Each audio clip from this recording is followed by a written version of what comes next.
hermano Hugo en esta mañana. Hugo.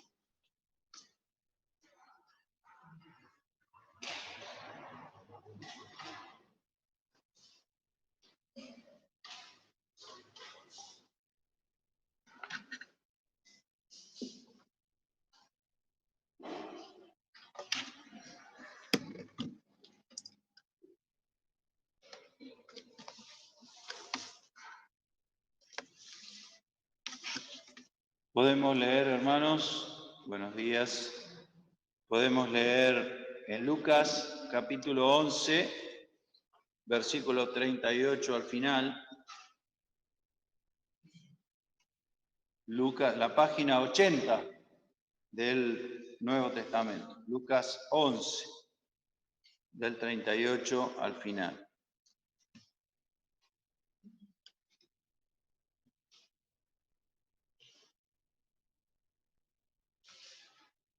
Dice así, Lucas 11, 38, y aconteció que yendo, entró él en una aldea, y una mujer llamada Marta le recibió en su casa.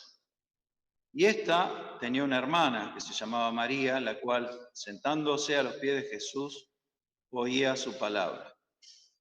Empero Marta se distraía en muchos servicios, y sobreviniendo dice, Señor, ¿no tienes cuidado de que mi hermana me deja servir sola? Dile pues que me ayude. Pero respondiendo Jesús le dijo, Marta, Marta, cuidadosa estás, y con las muchas cosas estás turbada, pero una cosa es necesaria, y María escogió la buena parte, la cual no le será quitada. Y leamos un versículo más en Juan capítulo 11, San Juan capítulo 11, página 117.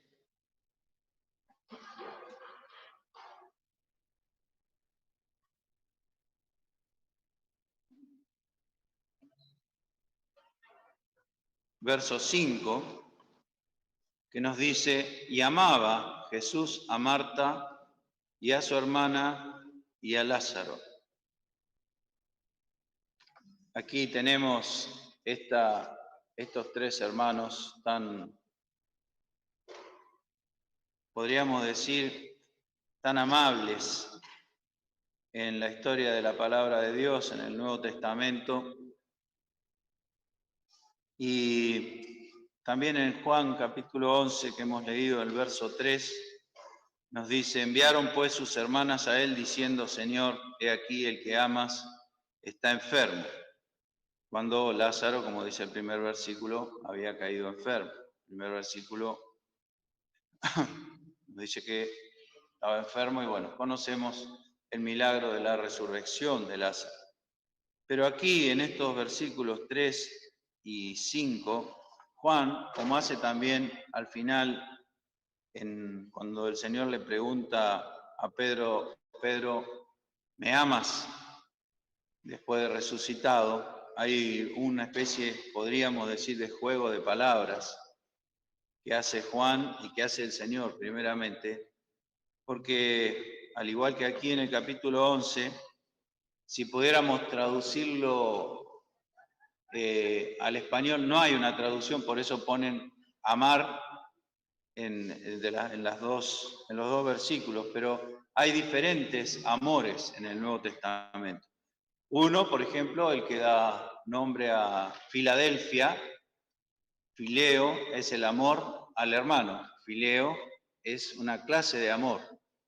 Y después está el amor de Dios, que en el Nuevo Testamento se nombra como ágape, son amores diferentes. No hay una manera de traducirlo al español a eso.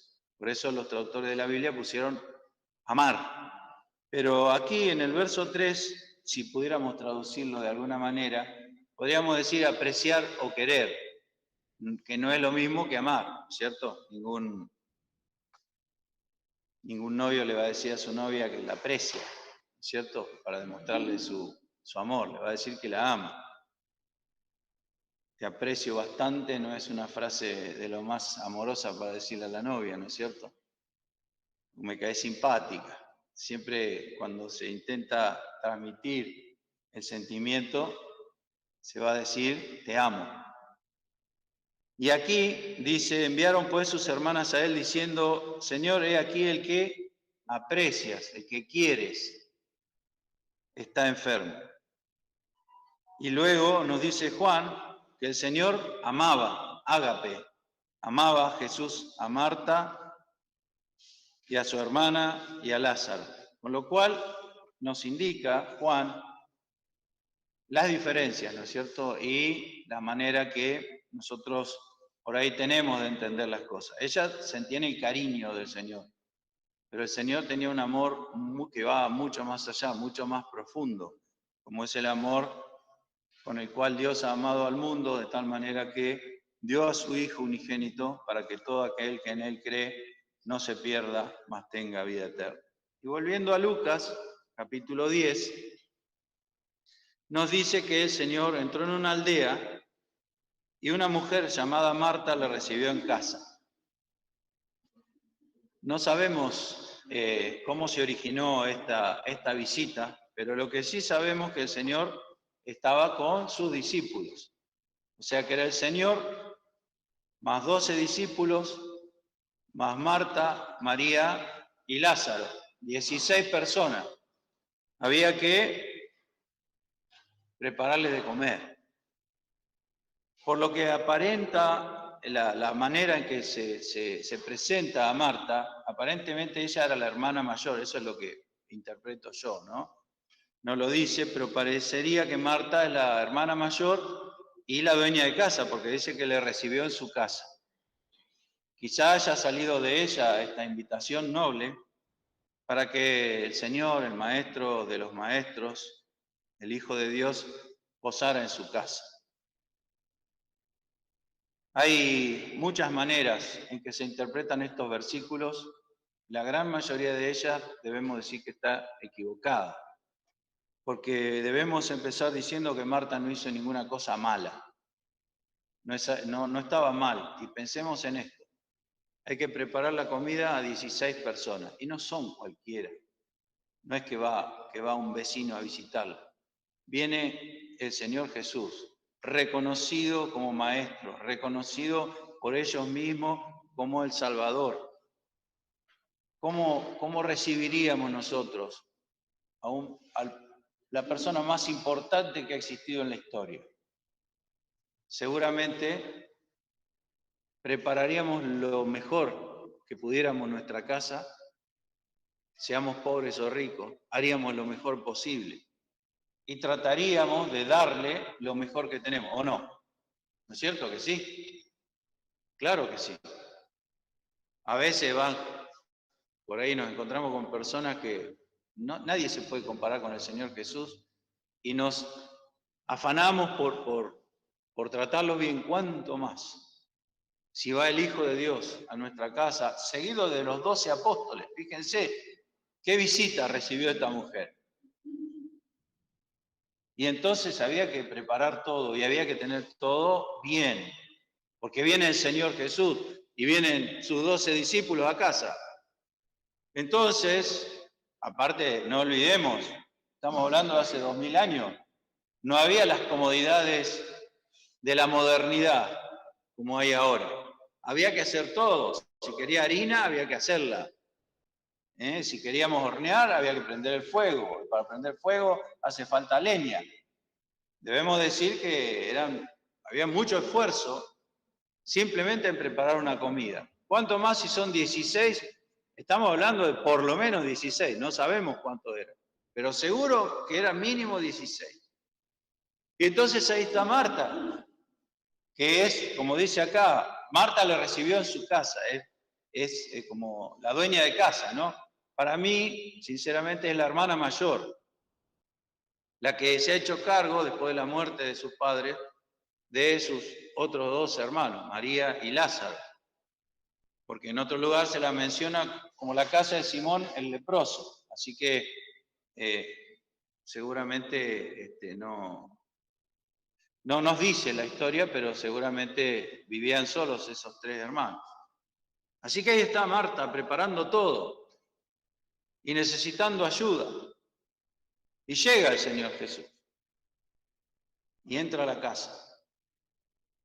Debemos decir, para ponderar a Marta, primeramente, que le permitió entrar a la casa. No sucedía con todo, no todos lo invitaban. Pero lo primero que entendemos de esto es que reconocía al Señor como un maestro, porque se acostumbraba en Israel, por eso van a ver que los fariseos y los escribas también lo invitaban a cenar al Señor.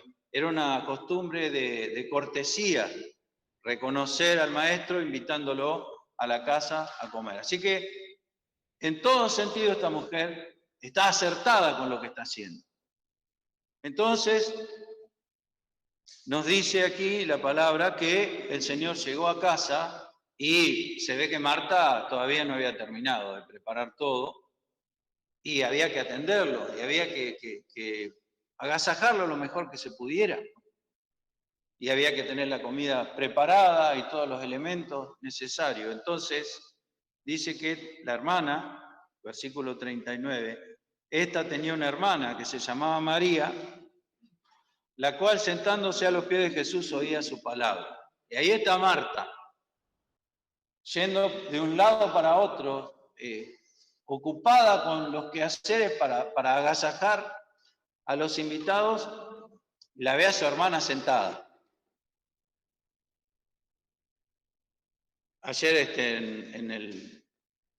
en el grupo de la reunión de jóvenes y adolescentes, algunas chicas decían, típica discusión entre hermanas, ¿no? Y cuántas veces, ¿y él por qué no hace nada? ¿Y por qué me decís que haga todo yo? ¿Y por qué no va él? ¿No? La clásica discusión entre hermanas pareciera ser esta, la típica discusión entre hermanas.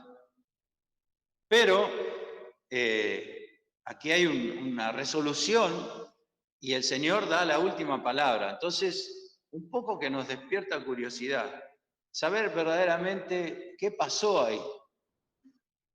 Repito, lo primero que tenemos que entender en este pasaje es que Marta no está haciendo nada malo. Algunos dicen que sí, que era materialista. Nada de eso. Nada de eso. No hubo nadie más esforzado que los discípulos y que esta gente que nos presenta el Nuevo Testamento, aún el propio Señor. El Señor dice, yo soy el que sirve, soy como, entre vosotros como el que sirve. En la última cena el Señor le lavó los pies a los discípulos, o sea que no puede estar rechazando el servicio de ninguna manera. Hay algo más, algo que el Señor lo explica, que ahora lo vamos a ver. Dice el verso 40, empero Marta se distraía en muchos servicios y sobreviniendo, dice, Señor, o sea, interrumpió y dice, Señor, ¿no tienes cuidado que mi hermana me deja servir sola? Dile pues que me ayude. Había juntado, ¿no? La otra no se movía, estaba sentadita ahí escuchando al Señor y ella seguía y seguía y tenía que hacer todo. ¿Por qué estoy diciendo esto? Porque tenemos que entenderle a Marta lo que le pasaba dentro de su corazón. Y al último explotó. Ya está, ya no doy más. Yo haciendo todo y está sentada. La palabra distraída es muy interesante porque significa como alguien que es arrastrado por todas partes, si podríamos describirla literalmente. Alguien que es llevado, arrastrado por todas partes. Yo me imagino a esta mujer, porque dice que el Señor empezó a hablar. Y no es que ella no quería escuchar al Señor, sino que era arrastrada a tener que, según su propio criterio, eso es lo que la arrastraba, sentir la necesidad de atender a los que estaban, y entonces no podía estar oyendo la palabra. Porque tenía que elegir, y elegía atender, elegía servir, en vez de estar sentada escuchando la palabra. María, más tranquila, eso sí, se la ve tanto acá como en Juan 11 y 12, María era apacible, más tranquila. María estaba sentada oyendo la palabra. Y bueno, como digo, Marta explotó, ya no dio más, interrumpió lo que estaba diciendo el Señor, fíjense, como estaba, interrumpió lo que estaba diciendo el Señor, y aquel invitado, aquel agasajado de honor que ella tenía, termina siendo, digámoslo, de alguna manera reprendido por ella, porque no impartía justicia entre las dos hermanas. Yo hago todo y ella está sentada. ¿No te preocupa eso, Señor? ¿No tienes cuidado de esto? La misma frase, ¿se acuerdan? Los discípulos en el mar, en la tormenta. Señor, ¿no tienes cuidado que perecemos? ¿Quién más cuidadoso que el Señor para con nosotros? ¿Quién puede cuidarnos más que Él? ¿Cómo le podemos decir al Señor, Señor, parece como que no me estás cuidando, parece como que no me estás teniendo en cuenta? Muchas veces nuestra fe flaquea en eso y pensamos, hablamos otra vez de la fe, Julio, venimos toda una semana hablando de la fe. Ese es el mensaje, se ve que el Señor nos está insistiendo con eso. En las obras de la fe. Muchas veces nuestra fe flaquea cuando estamos sobreexigidos de actividades y zozobramos. Pensamos que el Señor no nos está cuidando.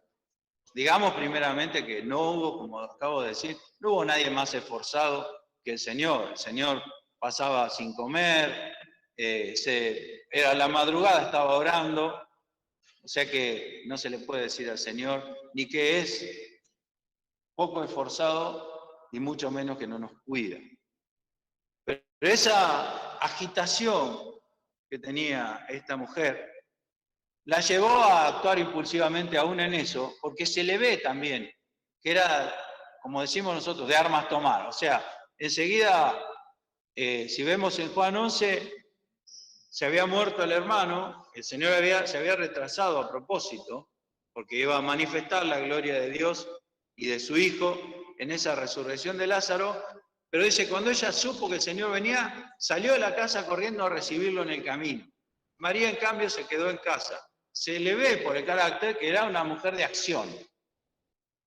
Y entonces,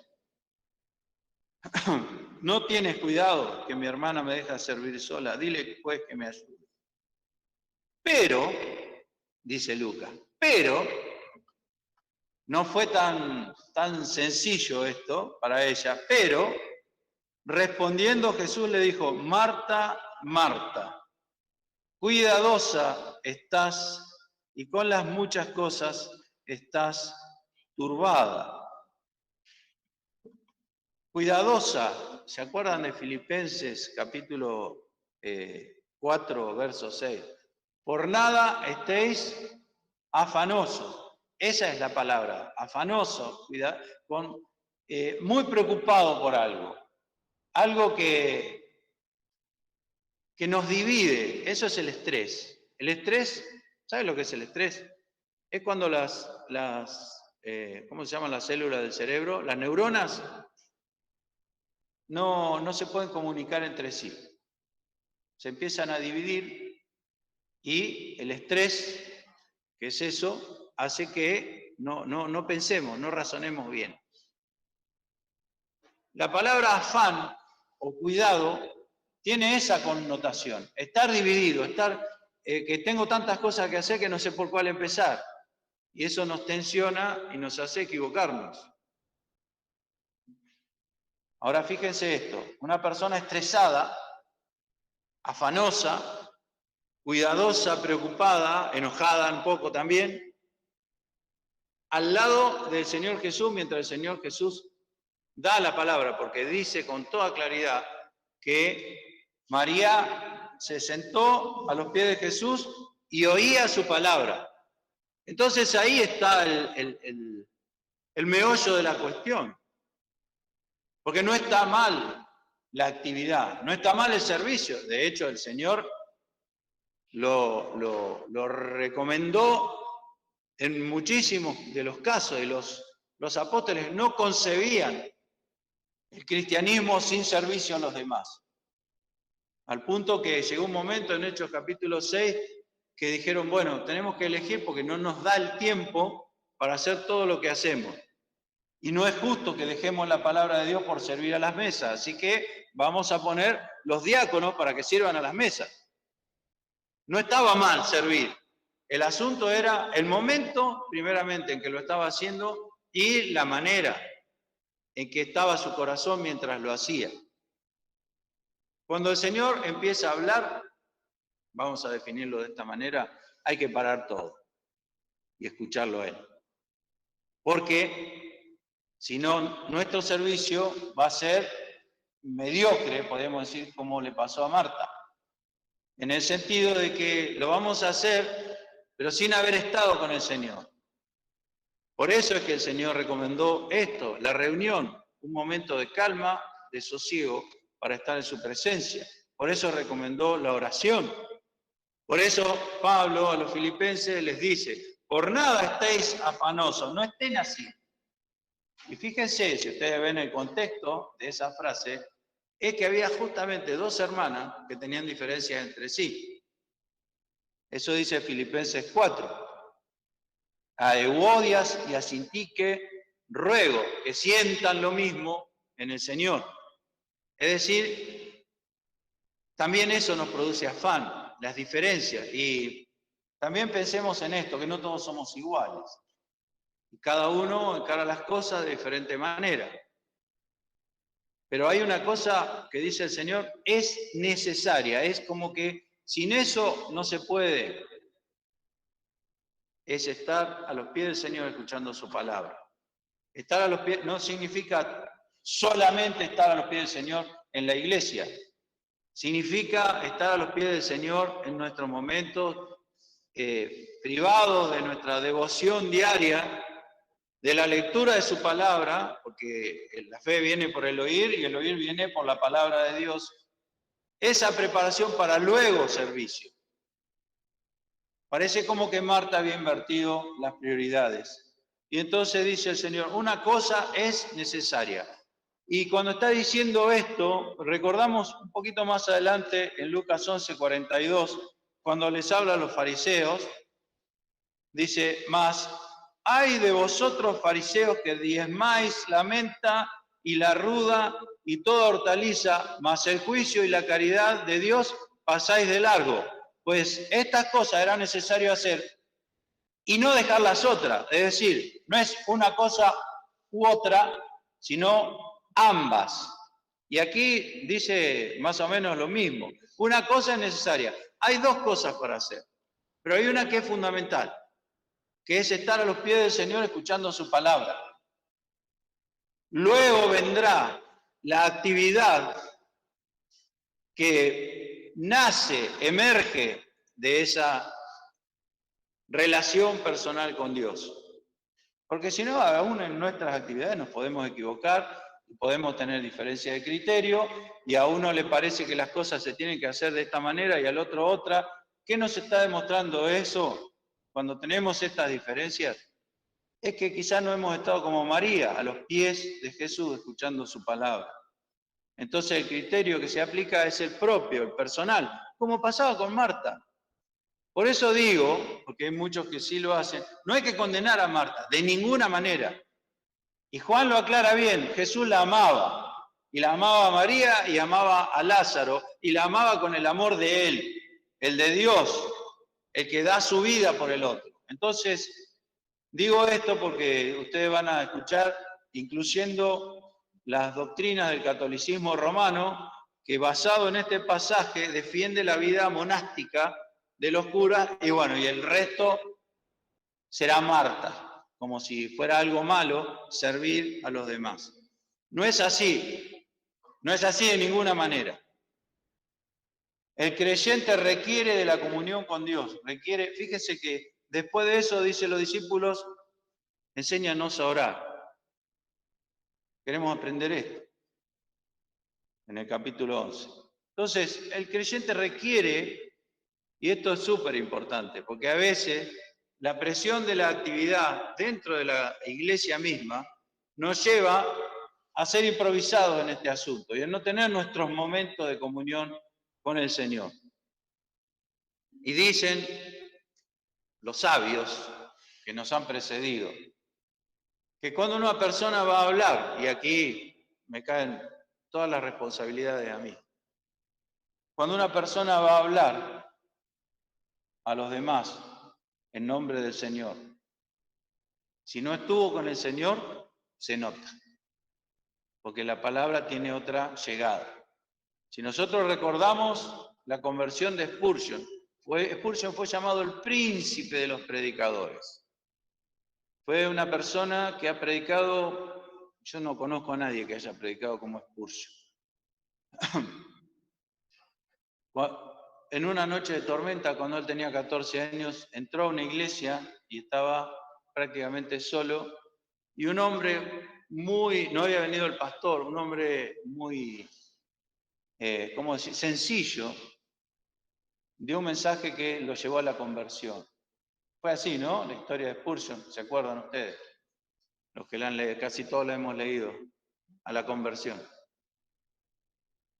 Un hombre sencillo que había estado con el Señor. Y le dijo, ¿qué le dijo? Mira a Cristo, mira a Cristo, mira a Cristo. Y le quedó grabadísimo a Spurgeon esa palabra. Y se convirtió, y por su obra, su tarea con el Señor, se convirtieron miles de personas. Y hasta el día de hoy, su obra permanece porque todos los días leemos alguna meditación de Spurgeon, el príncipe de los predicadores. Estuvo con el Señor y se notó. Es una gran responsabilidad para cada uno de nosotros, primeramente para los que nos toca estar en este lugar por la gracia y la misericordia de Dios, pero también para cada cosa que hagamos, sobre todo en lo que es el servicio a los demás, el servicio que en última instancia es el servicio a Dios. En eso consiste, que tengamos nuestro momento de oír su palabra, de estar en comunión, de buscar estar en la presencia del Señor y luego salir. Una cosa es necesaria y María escogió la buena parte, la cual no le será quitada. Esta también es una frase interesante. ¿Por qué no le será quitada? Es la palabra de Dios lo que ella escuchó, así que no le será quitada porque es la palabra de Dios. Sin embargo, si recordamos la parábola que según el Señor, Marcos capítulo 4, la parábola que según el Señor, si no entendemos esa, no vamos a entender ninguna parábola, la parábola del sembrador, nos dice que puede perderse lo que Dios dijo en el corazón del hombre. Cuando los afanes de este mundo, por ejemplo, nos quitan la palabra, o cuando vienen las aves del cielo, que es el diablo, dice el Señor en la parábola, y se come las semillas, o cuando cae en el camino y es demasiado duro para que la semilla pueda echar raíz. Así que, ¿por qué no le será quitada la buena parte a María? Porque María era tierra fértil, y lo demuestra con toda claridad en el capítulo 11 y 12 de Juan. María, dice Juan, cuando presenta a esta familia, que él la conocía porque estuvo aquí, Lucas no estuvo, Juan sí. Cuando la presenta dice, María fue la que ungió al Señor, como algo que quedó grabado para todos los discípulos. Entonces, ¿no? ¿Por qué no le será quitada? Porque cayó en tierra fértil, porque María preparó su corazón, porque se inclinó a escuchar al Señor y por eso no le será quitada. Entonces nosotros también, porque la fertilidad de la tierra en esa parábola de Marcos capítulo 4 tiene que ver también con la actitud con que nosotros escuchamos la palabra de Dios y las decisiones que tomamos en base a eso.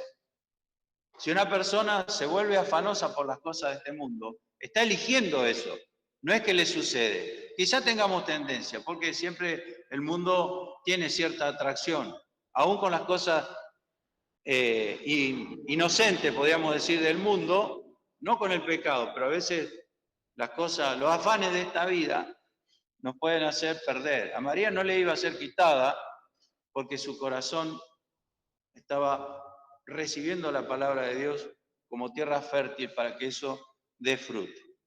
Pero hay algo más, y con esto ya quisiera terminar, porque resumiendo esto, podemos decir lo que dijo el apóstol Pablo: por nada estéis afanosos, si no sean notorias vuestras peticiones delante del Señor. Por nada estéis. Ninguna cosa, aún el servicio lícito y encomiable de Marta no debe provocar en nosotros afán, porque nosotros estuvimos primero con el Señor y sabemos que Él va adelante y Él va, como dice también, hemos leído en Números, 3 días de camino buscándole descanso. El Señor en nuestro interior nos hace descansar, a pesar de que la actividad es mucha y que nos cansamos físicamente, pero el afán es otra cosa. El estrés, como se le llama ahora, es cuando estamos todos divididos en nuestro interior y no hay paz. Por nada, dice el Señor, ponete a orar cuando pasa eso. Ponete a los pies del Señor cuando pasa eso. Pero hay algo más, y con esto ya terminamos.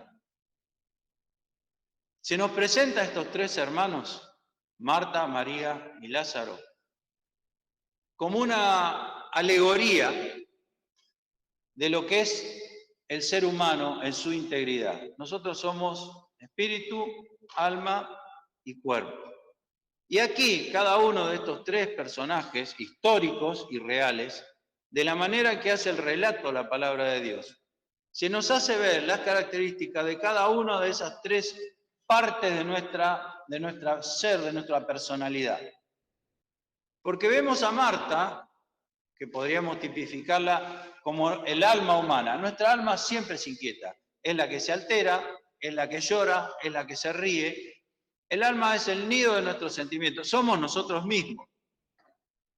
Y aquí vemos a Marta, que con esos afanes y esas preocupaciones y esa inquietud que ella tenía, también, como he dicho, en Juan 11, sabe que viene el Señor a verlas a la casa, está muerto su hermano, están tremendamente tristes las dos, y no se explican cómo puede ser que el Señor no vino a tiempo para que Lázaro no se muriera. Ellas no conocían lo que el Señor iba a hacer. Luego en el capítulo 12, cuando Lázaro ya está resucitado, también dice que Marta seguía sirviendo. Y Marta servía y Lázaro era uno de los que estaban sentados a la mesa. Así que no era servir lo malo, sino era no sentarse un rato a los pies del Señor a escuchar su palabra. Pero podríamos decir, el alma humana es inquieta, se altera fácilmente. Es el nido de nuestras emociones y entonces nuestras emociones van y vienen. Porque así nos pasa. Justamente para eso están las emociones. Entonces, como también dice el Salmo 103, bendice, alma mía, a Jehová. El Espíritu hablando al alma para que se aquiete. Se nos ha enseñado, y es muy importante, que hay un momento que tenemos que aquietar el alma. Cada uno tiene su momento. Yo recuerdo a mi suegro, después de todo el día, él se recogía, podríamos decir, en comunión con el Señor y estudiaba y oraba. Yo no puedo hacer bajo ningún punto de vista eso, porque yo después del día tengo una sola cosa en mente: acostarme y dormir. Pero sí a la madrugada, a la mañana, levantándonos temprano, a algunos les cuesta más que a otros, ese momento de frescura de la mañana, repito, son cosas personales, cada uno tendrá su momento. Quizá algunos, y bueno, en la tarde, después de que están hechas todas las tareas, ahí me pongo. Pero tenemos que tener un momento con el Señor para la lectura, para la meditación, para que el Espíritu Santo nos hable cuando leemos la palabra de Dios. Entonces, ahí tenemos el alma inquieta. Sabe que está el Señor y sale corriendo a recibirlo a mitad de camino. Y le dice: Señor, si hubiera estado aquí, mi hermano no fuera muerto. No con el tono de este pasaje de Lucas, sino como diciendo: no puedo entender cómo pasó esto. El Señor sabía lo que iba a hacer. Iba a despertar a Lázaro, como él mismo dijo. Y luego tenemos a María. María fue la que ungió al Señor. El espíritu, la adoración al Señor, la comunión íntima con el Señor. Ahí, a los pies del Señor, en absoluta calma, a pesar de todo lo que la rodeaba, porque dice que estaba turbada María, y turbar significa hacer ruido, hacer tumulto, hacer bulla.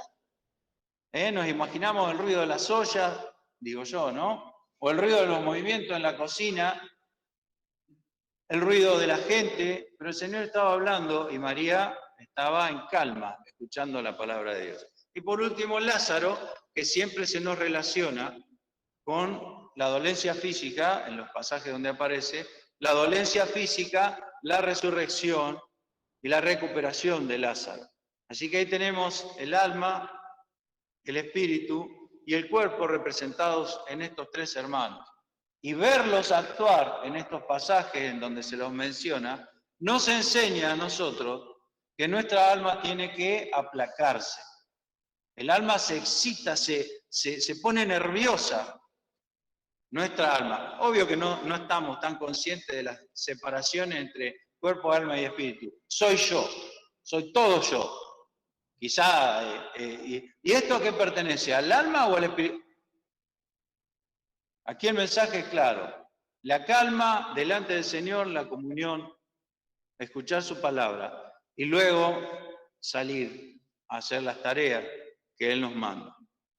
Hermanos, vamos a finalizar acá, pero recordando siempre que hay un momento, como dice el Salmo 103, de bendecir al Señor y no olvidar ninguno de sus beneficios y enumerarlos. Es el que rescata del hoyo tu vida. Lean el Salmo 103 en ese aspecto. El Espíritu hablándole al alma. Calmate, pensá en el Señor, recordá los beneficios que te ha dado. Un momento de reposo para adorar al Señor y para recordar que Él nos tiene en cuenta, aunque no lo merezcamos, y se acuerda que somos polvo. Y así como el Padre ama a sus hijos, así el Señor nos ama a nosotros para bendecirnos, para beneficiarnos en todas las cosas.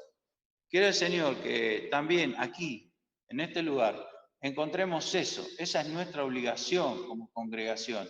Que en este lugar esté la palabra de Dios.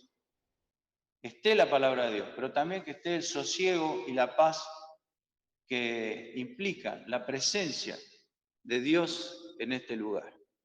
Quiere el Señor bendecirnos, hermanos, y que recordemos estas cosas, estas experiencias interiores que tenemos que tener los creyentes. Que el Señor nos bendiga.